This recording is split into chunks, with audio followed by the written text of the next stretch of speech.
Hello, my friends. So, if you bear with me right now, I'll help you solve the mystery of existence, including the mystery of your own existence. But you'll have to pay attention to me and this particular video, and I hope I don't lose you along the way. So, yesterday, I took a flight from JFK, New York City, and it was a direct flight all the way to Hawaii, Honolulu Airport.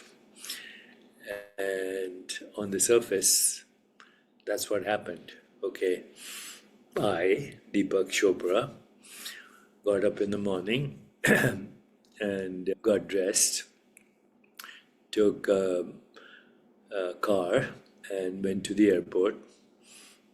I boarded a plane and I had some breakfast along the way, and finally I got to Hawaii.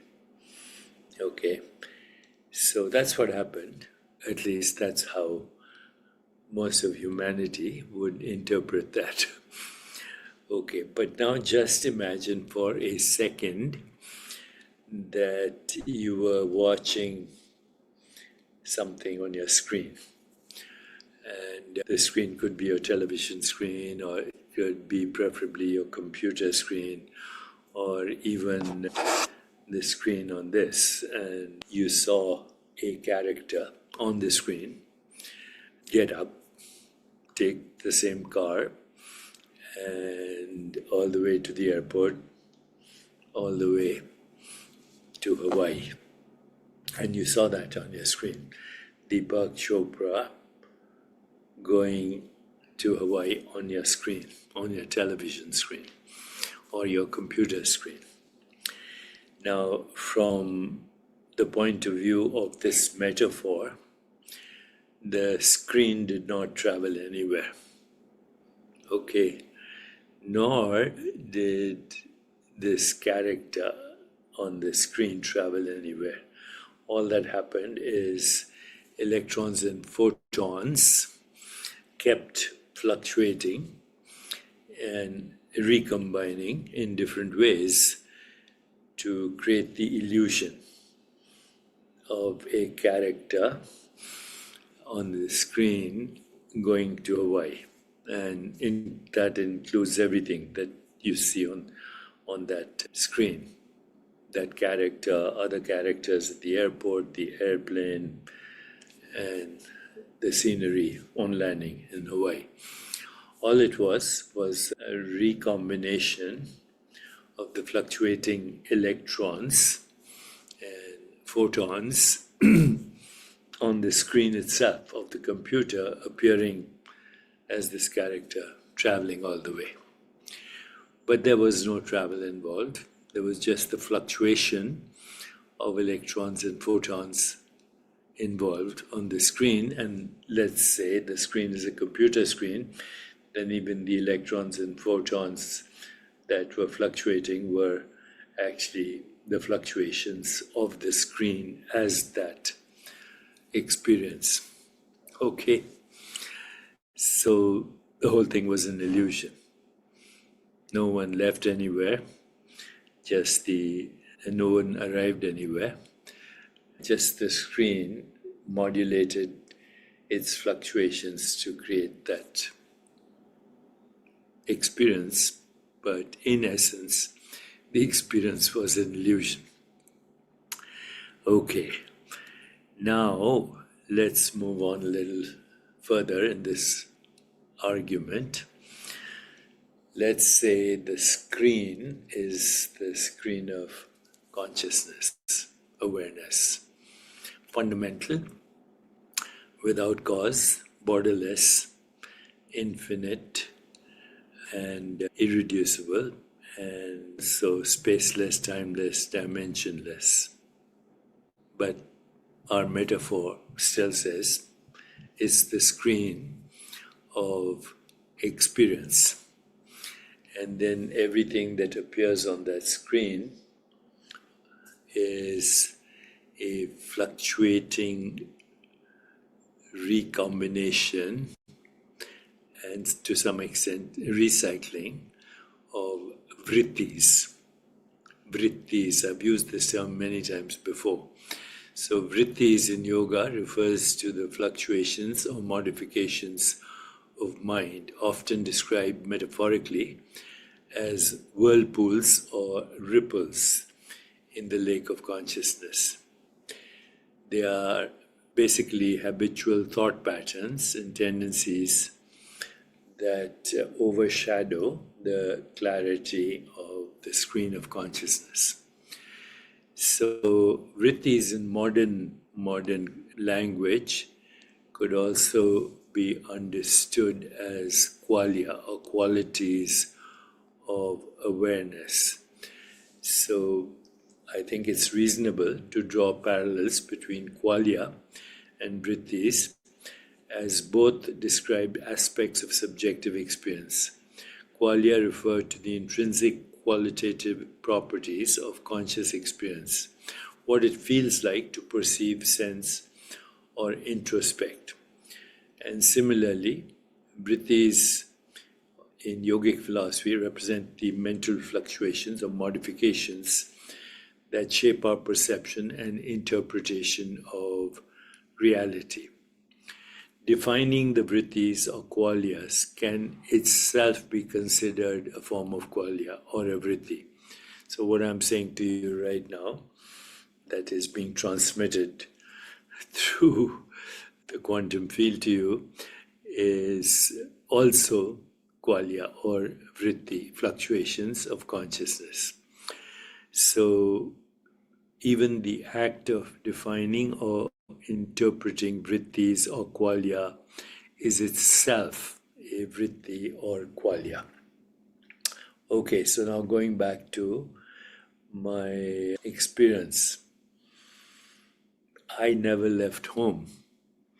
Okay, what seemed to travel was a body-mind across America, Pacific Ocean, etc., and then Hawaii.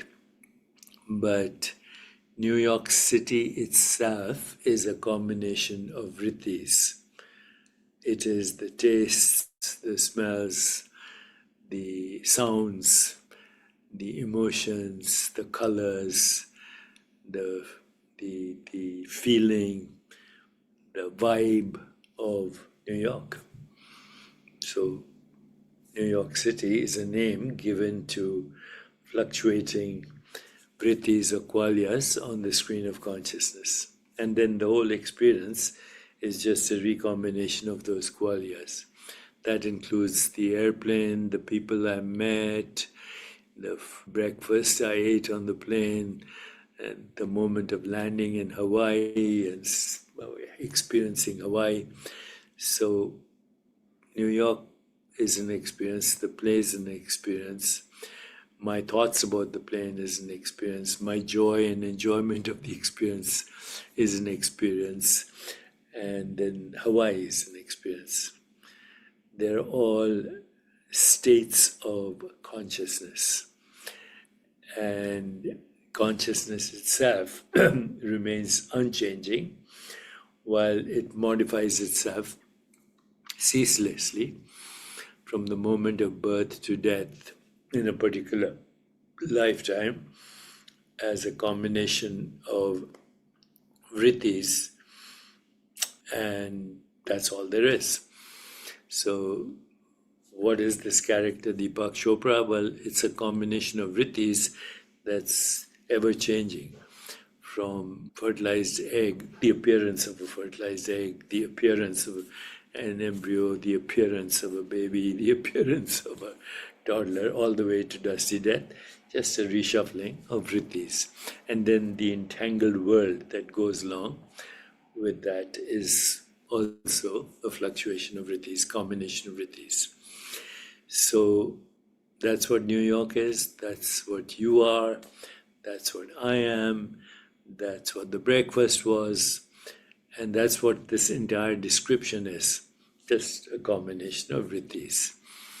So whatever you look at right now, including your body and everything you're observing as diverse objects, shapes, colors, fragrances, is actually the differentiation of that pure consciousness recombining and reshuffling as vrittis that are constantly emerging, disappearing, qualia, emerging, disappearing, recombining, reshaping, and appearing as sensations, sounds, textures, tastes, smells, flavors, but also as emotions, also as feelings, also as imagination, also as thought, and also as the interpretation and the storyline, all just fluctuating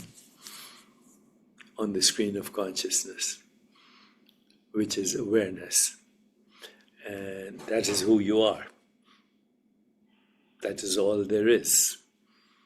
Infinite, irreducible, fundamental, shapeless, formless, incomprehensible, unimaginable, pure consciousness modifying itself as all these appearances, people, animals, rocks, stars, airplanes, Hawaii, New York City, the Pacific Ocean, on and on. So if you have understood me so far, and I think it's very clear, then recall these phrases that you may or may not have heard. A New York state of mind. I left my heart in San Francisco. Although I'm in Kyoto, I long for Kyoto. Although I'm in Kyoto, I long for Kyoto. I left my heart in San Francisco. This is a New York state of mind. These are spring flowers in Virginia. These are tulips in Holland. All of that is a fluctuating combination of qualia, constantly emerging, constantly disappearing, and then a storyline creating the experience that we call a lifetime. What a magical trick that the infinite, that is you, is playing upon itself. This is the magical trick that the infinite is playing upon itself, and that infinite is you. And when you understand the magic trick, then there is immense freedom to create all kinds of magic. Just return to the formless source and modify and change the recombination, reshuffling intentionally. But even the intention, remember, is a vritti. As Max Planck said, you can't get behind consciousness. Nor why would you want to? Because that is fundamental reality, and as formless, it is also timeless and eternal, and it is constantly modifying, reshuffling, and recycling, but also evolving into a never-ending horizon of experiences. And you are the formless superposition of all possibilities of experience. So look at an animal, it's you. Look at your breakfast, it's you. Look at Hawaii, it's you. Look at a friend, it's you. Look at an enemy, it's you. Look at a guru, it's you. Look at an avatar, it's you. And it's entangled with this that you call me. But all there is the infinite, that is you, knowing itself in infinite forms and infinite phenomena. So if you got this, you should be feeling very joyful. And let me know if you enjoyed it. And if you did, do share it with others. So thanks, friends. And now I'm going to figure out how to turn this thing off, because I'm using a different computer, a different vritti.